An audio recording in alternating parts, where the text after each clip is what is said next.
So for people who may not know about your novel, would you like to give us a quick sort of overview of what it's about and sort of what happens in it?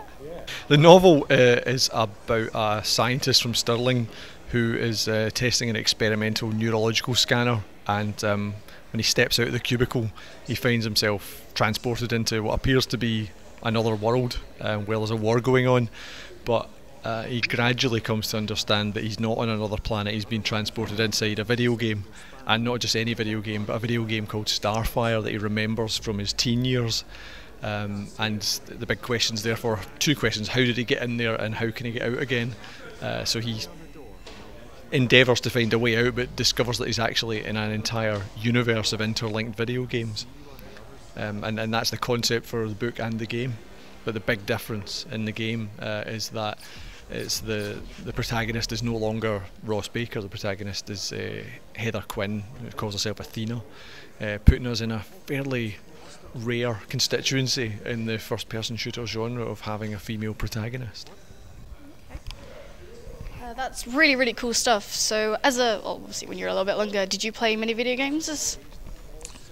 Oh yeah, I mean one of the things I wanted to explore with the book and the game was the evolving relationship that we have with video games as a culture, because I started, my first computer was a ZX Spectrum back in 1982, so I grew up through the 80s with all the video games and graduating from that to things like the Commodore Amiga and then the first PC games and the great early days of online gaming when you were trying to hope your connection would stay stable on your 36k modem, and actually there seemed to be a thing whereby the minute you picked up quad damage in Quake or Quake 2, that's when your connection would cut out.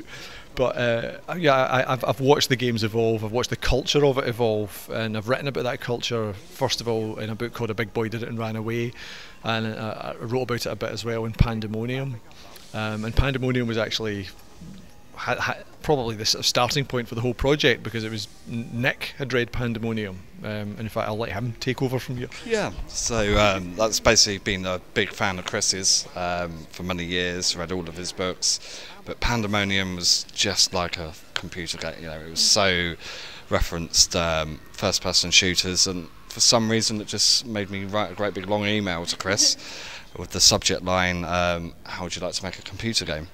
And followed by about 2,500 words. I got a phone call the next day and Chris said, thank you for the lovely long email, but actually you had me already at the subject line, so I wasted a few hours there. But so that's where the project started really, and that was 4 years ago, almost to the day.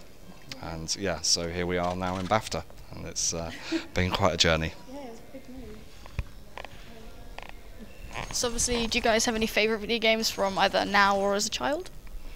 Yeah, for myself, I kind of got stuck in Counter-Strike, and yeah, basically Half-Life, and yeah, as for shooters, I can't really see past that at all. And so I've tried a lot of the modern ones, but they're just nowhere near as much fun. Well, I grew up on things like Jet Set Willy and Manic Miner and School Days, all these great Spectrum games. But when I got a bit older, got my first Commodore Amiga, I was sort of playing things like Kick-Off 2. I wasted away so many hours playing that. But when I got a first PC, it was all about Quake and Quake 2. And Quake 2, I probably spent more hours playing than any other game, mostly online, for clans and capture the flag, team deathmatch, freeze tag, every possible flavour of Quake 2 I've played it. One of the questions I had for you was how does the book differentiate from the game? Because if I remember rightly, the main character in the book is Ross and then there's Heather, so would you be able to explain what the differences are between the both? Well, one of the things we talked about developing the game was that readers, even if they've loved the book, wouldn't necessarily want to have the same story told to them while they're playing the game. And we, as a good point of comparison, we talked about how when you got something like the expansion pack for Half-Life, and you played as Adrian Shepherd, and you knew that Gordon Freeman was in the world somewhere, and it was quite exciting when you found him, so we thought it wouldn't be great to have that kind of effect.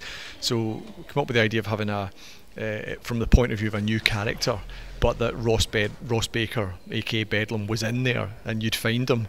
But really the big breakthrough idea was that we'd make it from the point of view of a woman for a change, because Bedlam's kind of, it pays sort of affectionate satire on the tropes and the conventions of FPSs.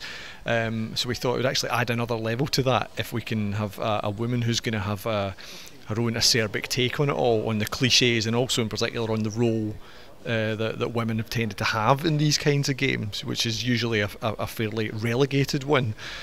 So we've got a few gags in there about the way women have generally been depicted in video games and how marginalised they've been. So she's someone who at one point points out that she always, when she played games online, had to be twice as good to get half the respect.